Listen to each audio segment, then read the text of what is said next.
Hello student, let's start a dynamic programming. A dynamic programming is basically two types, that is one is called recursive, that is a forward recursive or backward recursive.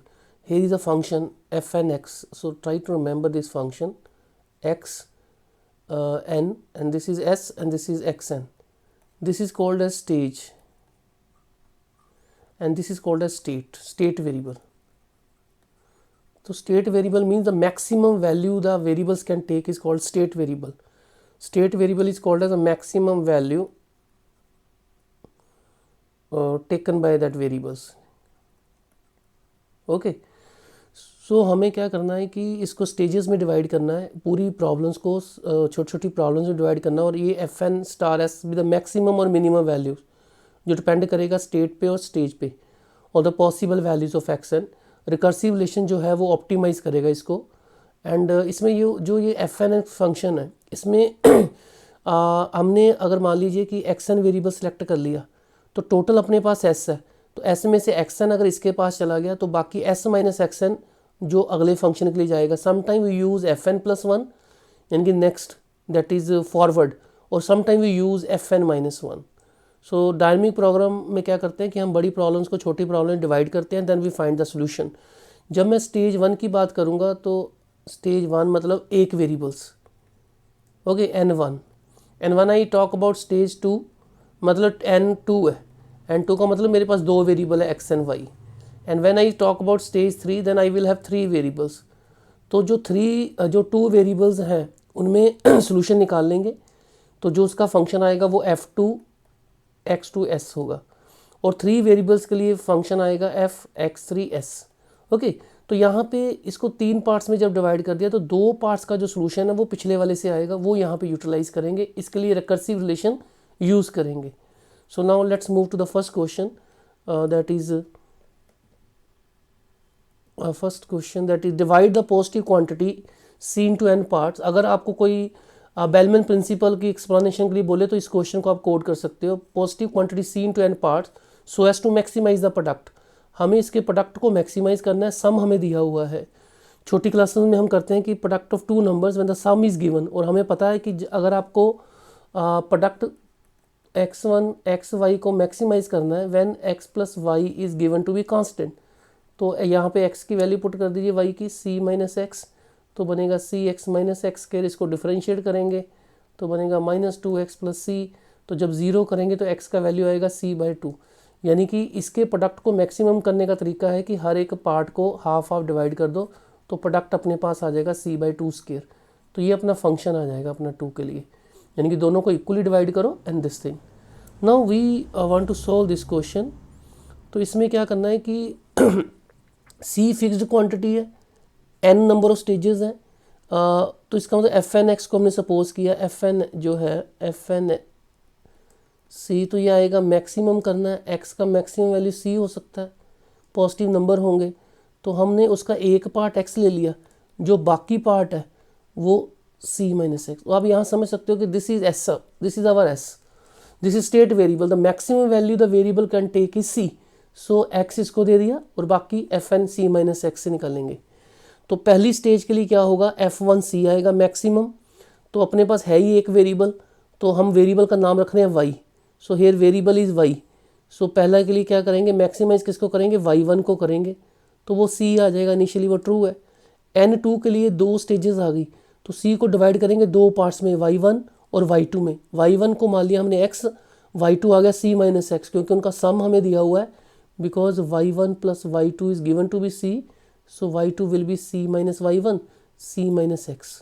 okay, c minus x, so c minus x.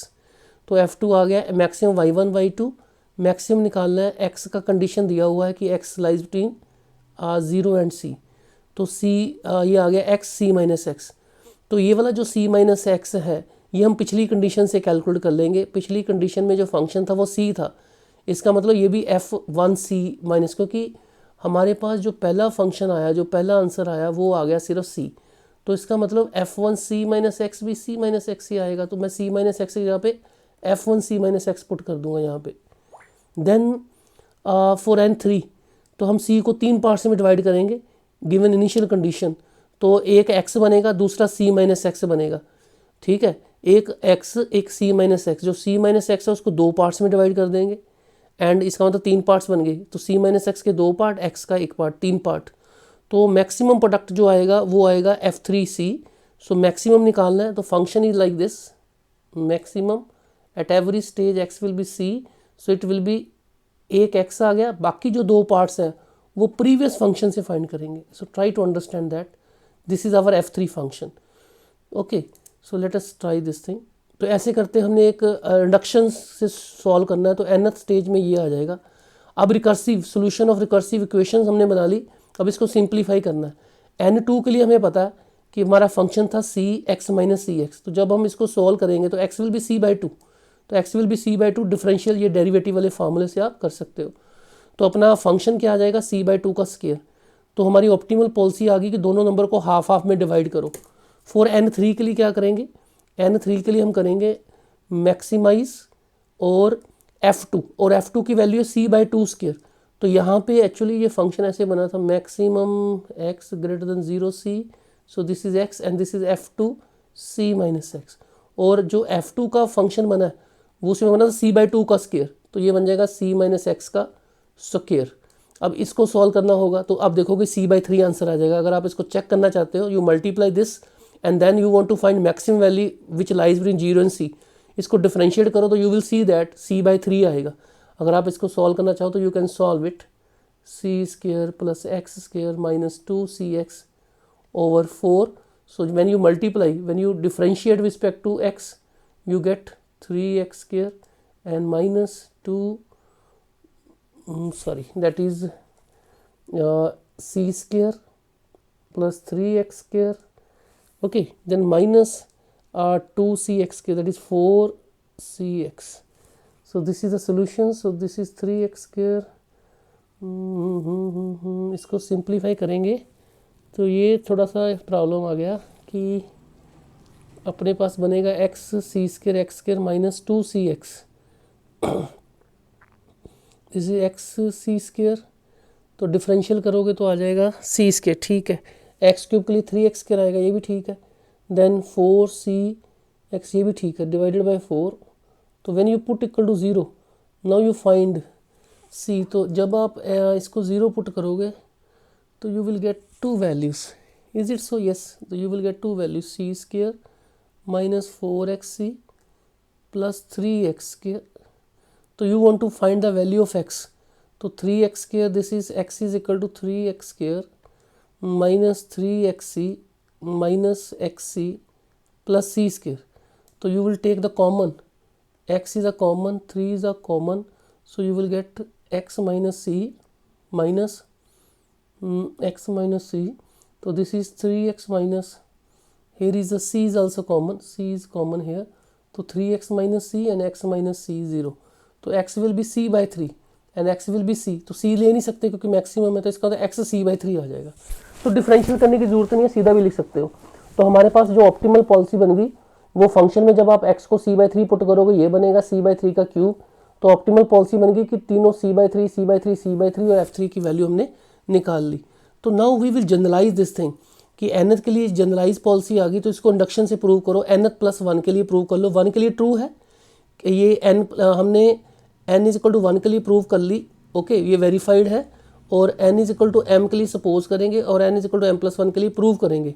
सो कैसे निकालें इसको कि fm plus 1 का मतलब हो गया कि एक पार्ट x आ गया, जो बाकी का हिस्सा है c माइनस एक्स वो पिछले वाले से fm से कैलकुलेट करेंगे क्योंकि m प्लस 1 स्टेज है। तो मैक्सिमम ऑफ x, तो m वाली स्टेज अपने पास है ये वाली, यहाँ पे c/n, तो यहाँ पे लिखेंगे c minus X by m।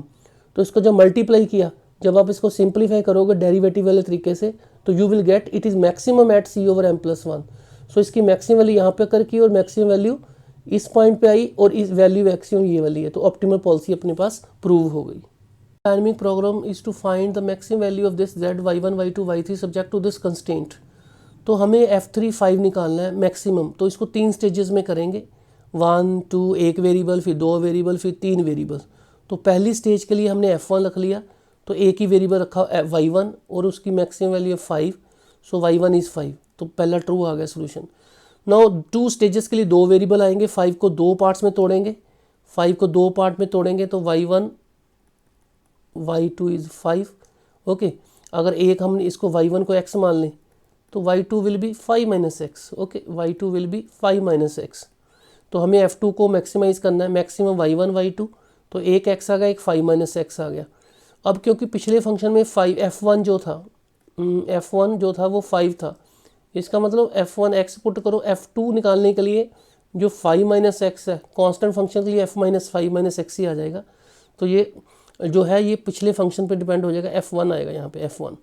Okay, f1। तो now this is x f1 5 minus x के ऊपर डिपेंड करेगा। एक तो है कि हम रिकर्सिव रिलेशन सभी के बना लें, बाद में इनको सॉल्व करें। एक है कि हम साथ साथ सॉल्व भी कर सकते हैं, इसने साथ साथ सॉल्व किया है।